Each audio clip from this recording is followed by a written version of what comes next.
اعوذ باللہ من الشیطان الرجیم بسم اللہ الرحمن الرحیم اللہم انی اعوذ بک من علم لا ينفع ومن قلب لا يخشع ومن نفس لا تشبع ومن دعوت لا يستجاب لها۔ اے اللہ، بے شک میں پناہ مانگتی ہوں ایسے علم سے جو نفع نہ دے، ایسے دل سے جو نہ ڈرے، ایسے نفس سے جو سیر نہ ہو، اور ایسی دعا سے جو قبول نہ کی جائے۔ آج ہم رحمت طلب کرنے کی دعا سیکھیں گے انشاءاللہ۔ سورہ آل عمران آیت نمبر 8 کی ہے، ربنا لا تزغ قلوبنا بعد اذ ہدیتنا وہب لنا من لدنک رحمہ انک انت الوہاب۔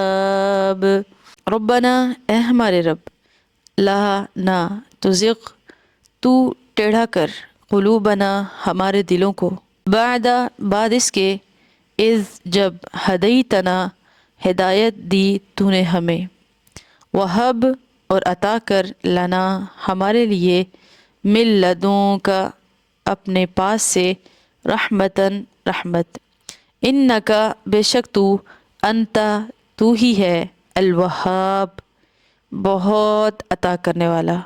ربنا، یہ ہم اس کی تجوید پہلے پڑھ چکے ہیں، لا اس کی بھی پڑھ چکے ہیں، کھینچیں گے لا کو، ربنا لا تزغ، غین جو ہے وہ اس پہ سکون ہے، تزغ، زا کو سختی سے پڑھیں گے، ربنا لا تزغ قلوبنا بعد اذ ہدیتنا، بعد دال کو کھینچیں گے نہیں، بعد اذ ہدیتنا، اذ نہیں پڑھیں گے، اذ ہدیتنا، اور وہب یہاں پہ قلقلہ ہے، یہ بھی ہم پہلے پڑھ چکے ہیں، وہب لنا من لدنک رحمہ انک انت الوہاب۔ وہاب جو ہے وہ نیا ورڈ ہے، اس کو ہم وہاب نہیں پڑھیں گے، وہاب، واو کو ہا سے ملائیں گے، وہاب انک انت الوہاب، اور با پہ قلقلہ ہوگا۔ ربنا لا تزغ قلوبنا بعد اذ ہدیتنا وہب لنا من لدنک رحمہ انک انت الوہاب۔ اے ہمارے رب، جو تو نے ہمیں ہدایت دے دی، اب اس کے بعد ہمارے دلوں کو ٹیڑھا نہ کرنا، اس سے بچا لینا۔ جو ہمیں سیدھا راستہ دکھا دیا ہے، اب اس سے دور نہ کرنا۔ اور رحمت میں سے ایک رحمت یہ بھی مانگتے ہیں ہم کہ یا اللہ، جو ایک بار قرآن ہاتھ میں تھما دیا ہے نا، اب اس کے بعد ہمیں اس سے دور نہ کرنا کسی بھی آزمائش کی وجہ سے۔ اسی لیے نبی کریم صلی اللہ علیہ وسلم دعا کیا کرتے تھے کثرت سے، یا مقلب القلوب ثبت قلبی علی دینک و طاعتک، اے دلوں کو الٹ پلٹ کرنے والے، میرے دل کو اپنے دین پر، اپنی اطاعت پر جما دے۔ قدموں کا ثابت قدم ہونا، دل کا ثابت قدمی اختیار کر لینا، یہ بہت بڑی اللہ کی رحمت و سعادت ہے۔ اور دل کا پلٹ جانا کتنی بڑی بدبختی ہے۔ دل کی حالت چینج ہوتی رہتی ہے، ہمیشہ ایک جیسی نہیں رہتی۔ کبھی کوئی چیز بہت اچھی لگ رہی ہوتی ہے اور پھر وہی چیز آپ کو بری لگنے لگ جاتی ہے، اور انسانوں میں بھی ایسے ہی ہوتا ہے۔ کبھی کوئی انسان آپ کو بہت اچھا لگ رہا ہوتا ہے اور پھر وہی انسان آپ کو اچھا نہیں لگتا۔ حدیث میں آتا ہے انسان کا دل اللہ تعالیٰ کی 2 انگلیوں کے درمیان ہے، چاہے تو ادھر پھیر دے، چاہے تو ادھر پھیر دے۔ اسی لیے ہمیں کسی کی ہدایت کے بارے میں نا امید نہیں ہونا چاہیے، اور نہ یہ کہنا چاہیے کہ اس کو تو ہدایت آنی ہی نہیں ہے، اس کو تو ہدایت نہیں ملنی، اس نے تو کبھی ٹھیک ہی نہیں ہونا۔ اس طرح کے جملوں سے پرہیز کیا جائے۔ اور رب تعالیٰ کی فرما برداری کرنے والا بھی کبھی پلٹ سکتا ہے، تو یہ نہیں کہہ سکتے کہ میں تو بہت ہی نیک ہوں، اب اس کے بعد تو جیسے میں نے کبھی مجھ سے گناہ ہوگا ہی نہیں۔ کتنے بھی اچھے ہوں، کتنے بھی اچھے بن جائیں، کتنے بھی اسلام پر عمل کرنے والے بن جائیں، لیکن غلطی ہو سکتی ہے، پلٹ سکتے ہیں۔ جو اسلام چھوڑ کر یہودی بن جاتے ہیں، کبھی ایسا ہوتا ہے کہ کتنی پردہ کرنے والی عورتیں ہوتی ہیں جو پردہ کرنا چھوڑ دیتی ہیں اور سٹیپ بائی سٹیپ دین سے دور ہوتے چلے جاتے ہیں۔ سفیان ثوری رحمہ اللہ فرماتے ہیں کہ جو ایٹیکیٹس کا، مینرز کا خیال نہیں کرتا، ادب و آداب میں سستی کرتا ہے، اس کا خیال نہیں کرتا اس میں، تو اس سے نوافل کی توفیق چھین لی جاتی ہے، یعنی نوافل کی لذت اس سے چھین لی جاتی ہے، اور پھر نوافل میں دل نہیں لگتا اس کا۔ پھر جب وہ نوافل میں سستی کرنے لگتا ہے تو وہ سنتوں میں بھی سستی کرنے لگتا ہے، تو وہ کہتا ہے ضروری تو نہیں ہے نا، واجب تو نہیں ہے نا، خیر ہے بس کوئی بات نہیں۔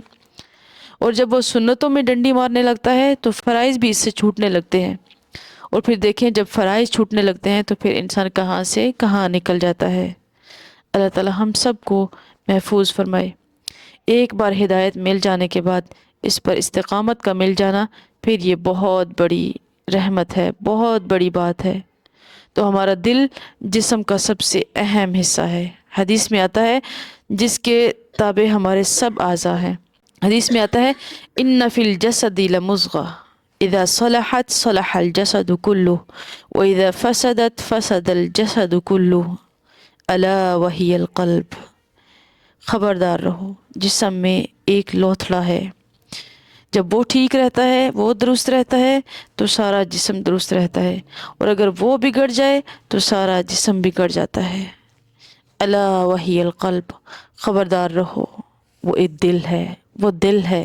ہم کبھی نیکی نہیں کر رہے ہوتے، نیکی نہیں کر پا رہے ہوتے، اس لیے کہ ہمارا دل نہیں کر رہا، دل نہیں کر رہا کسی کو معاف کرنے کو، دل نہیں کر رہا قرآن پڑھنے کو، دل نہیں کر رہا نماز پڑھنے کو، اور ہر چیز کو بس دل نہیں کر رہا، یا ہمارا دل کر رہا ہے نئے کپڑے پہننے کو، کوئی چیز کھانے کو، اسپائسی کھانے کو، بس دل ہی دل، دل ہی دل۔ پھر ہر وقت ہم یہی کہتے رہتے ہیں کہ دل یہ نہیں کر رہا، دل وہ کر رہا ہے، اور پھر دل ہی کی مانتے رہتے ہیں۔ اور پیارے نبی صلی اللہ علیہ وسلم کے تو دل پر قرآن اترا تھا، اور ایسے ہوتا نا کہ جب کوئی بات بری لگتی ہے تو ہم کیا کہتے ہیں کہ میرے دل پر جا کر یہ بات لگی ہے سیدھی، یعنی کہ پھر اس کا مطلب ہے دل جو ہوتا ہے اس پر لفظوں کا بہت اثر ہوتا ہے۔ تو ہم نے کیسے الفاظ سننے ہیں جو ہمارے دل کو مضبوط کریں۔ قرآن کو تھامنا پڑھنا ہے، دل کی مضبوطی کا باعث ہوتا ہے قرآن کو پڑھنا، قرآن کو تھامنا۔ حدیث میں آتا ہے دلوں کو بھی زنگ لگ جاتا ہے جیسے لوہے کو زنگ لگ جاتا ہے۔ تو صحابہ کرام رضی اللہ تعالی عنہم نے پوچھا پھر اس زنگ کو کیسے اتاریں، اس کو اتارنے کا کیا طریقہ ہے؟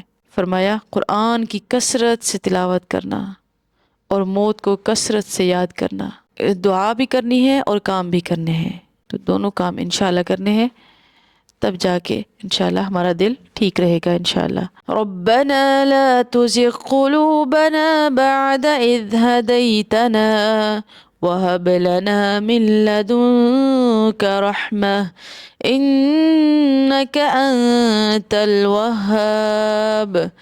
ربنا لا تزغ قلوبنا بعد إذ هديتنا وهب لنا من لدنك رحمة إنك أنت الوهاب۔